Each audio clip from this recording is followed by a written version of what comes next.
Hey everyone, it's Synth Designer back again with another video.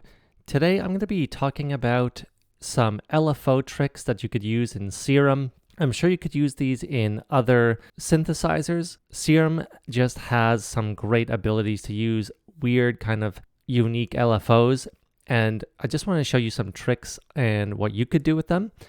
The reason I also want to show you this is because these are part of my preset pack called LFOs, which I am giving to my Patreon members as an exclusive preset sample pack. It has 11 cool unique sounds, and I'm giving that to them on May 1st. If you sign up before then for only $2, you can get this preset pack as well. This will actually not be released to the general public. I kind of wanted to give something special for my Patreon members. Usually I give away all my preset packs for free. However, every once in a while I'll give away these kind of special sample packs just for them. Of course, if you don't want to do that, I will show you some of these tricks and you could create these sounds yourself anyway. So I'm going to show you a few tricks here on what you could do. Some of them are pretty simple. Others get a little bit more complicated. I just wanted to show you some ideas that you could use for your own music. So let's start with this one. It's called Space Traveler, a pad here. It sounds a bit like this. You may have heard it in the preview.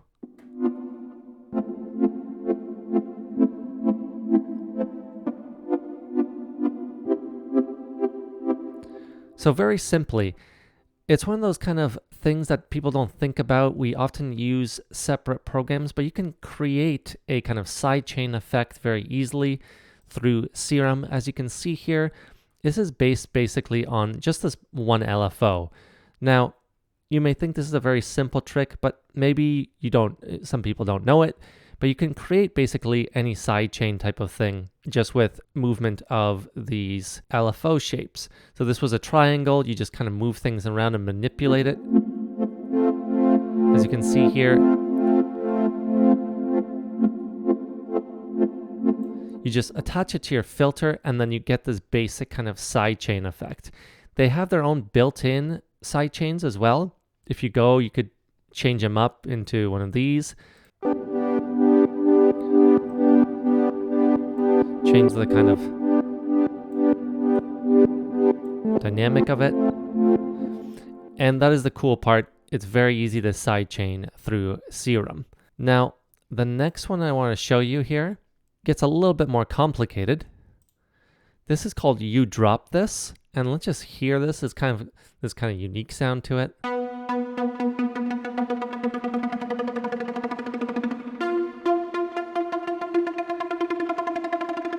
It just kind of reminds me when you drop like a ball or something and it just kind of like a bouncy ball, for example, and it just hits a couple steps and then has a very quick kind of bounce to it towards the very end. And the way you create that is not too complicated here. So you can see we have the LFO attached to the filter as per usual. And then we have a second LFO here that is attached to the detune, which kind of gives it more detuning. Just kind of changes the sound here and there so it's not static. But the way you create that kind of bouncing effect here is actually take your second envelope or any of these other two envelopes. We have this first envelope as kind of this basic sound. You want it to be kind of fully sustained, while the second one you attach to the rate. So as you can see here, let's just follow along how this looks.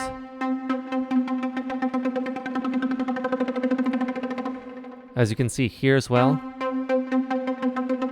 that's where it will settle in, right? Because it has that curve, so it settles in towards the end here. Remember, you have to have it on trigger mode here as well. And then it'll just keep looping over and over here while the envelope essentially finishes there and just stays there. So that's just a cool little trick. You can use that in a whole bunch of different ways, obviously. But it's kind of a cool automation trick as well if you wanted to add kind of something towards the end of a line or something like that, where it kind of gets faster, or you can kind of build it up even more slowly if you were to up this decay more.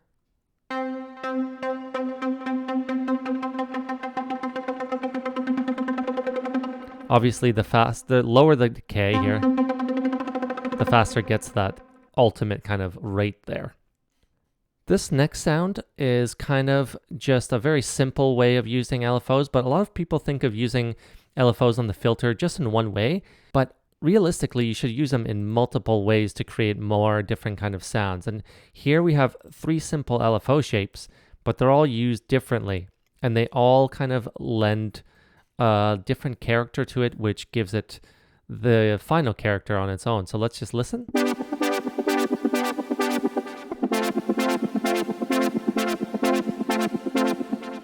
As you can hear, there's a few things going on. So why don't we just bypass a couple of them to start. As you can see as well, they're all in bipolar mode, so they're going back and forth. So let's bypass number 2 and 3. That's number 1 there. So it's opening and closing fully. If we were to activate this one,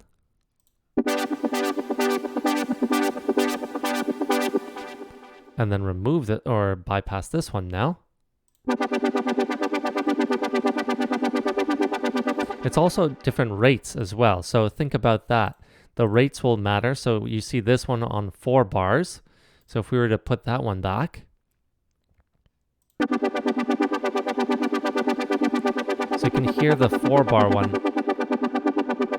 really opening and closing the thing just a little bit.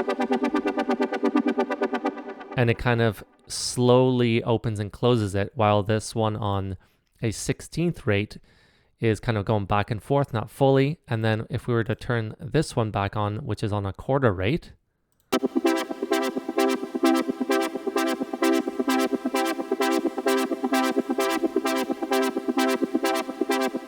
so very simply, just think about those things when you're creating or attaching LFOs to filters. Don't be afraid to mix it up and kind of add multiple LFOs to a single filter, and to do them at different rates and different amounts, just to kind of change up the sound a little bit. Now this last one's a little bit more complicated, and for some reason people don't talk about this feature very much, but I find it really interesting. And it's actually using LFOs to automate other LFOs. And I'll show you how to do it in just a second. Let's just listen to the sound.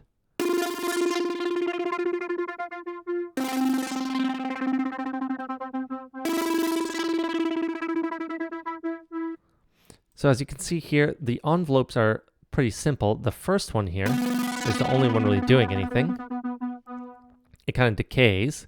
Then as we can see here, we have this BS2 acid, kind of a cool sound. You can see that this wavetable here is being changed by this LFO.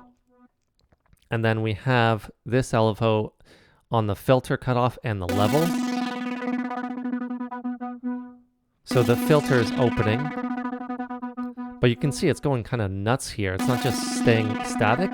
And that's because I have LFO2 here with this shape manipulating this one. So how I do that, if I were to bypass this, for example, for a moment, let's just listen to it while it's bypassed.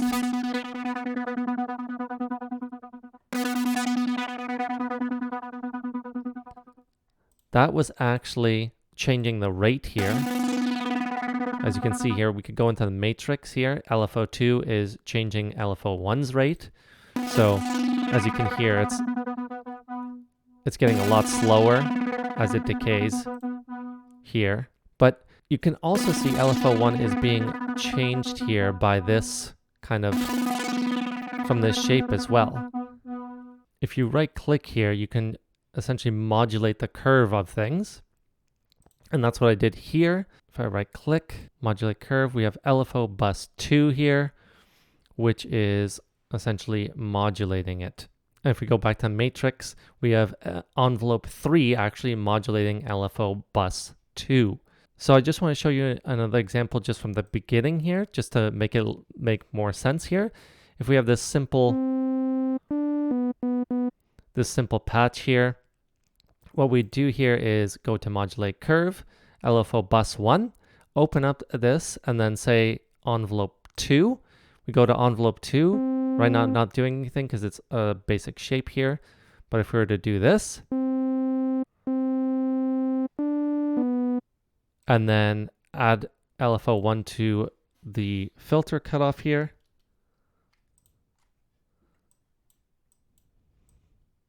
And you can change the curve of this as well.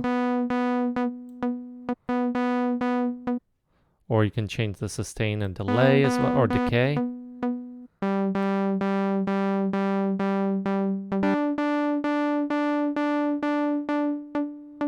So you can see it's a really cool way of manipulating your LFOs through the envelopes.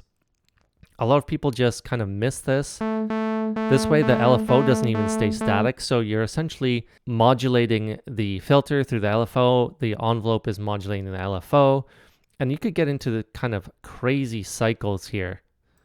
So if we were to go back again and take a look at that sound that I was just showing you, we can see here, since LFO 3 is like this, it's essentially taking a little while to get this curve down. And it's just a cool way of adding some differentiation to your sound through your LFOs. Rather than just making a static LFO, which already modulates the filter, you can make a moving LFO. So those are my tips for using LFOs in Serum. As you can see, there's a bunch of cool ways you could use them. Again, if you want to get these sounds and more as well, you could join my Patreon page for only a couple dollars and get this pack with it. Of course, I give away 10 to 15 different presets for Serum each month, and as well, everybody gets access to my preset packs early, my full preset packs. This month was Synthwave Essentials Volume 4, which will be coming out on my website on May 14th. That will be made available for free, but in the meantime, if you want to join, I will send you that early as well. So I hope you enjoyed this video. Let me know down in the comments if you learned anything, or if you have any other tricks that you want to share with other people, go ahead and put them in the comments. Thanks for watching, and I'll see you all next time.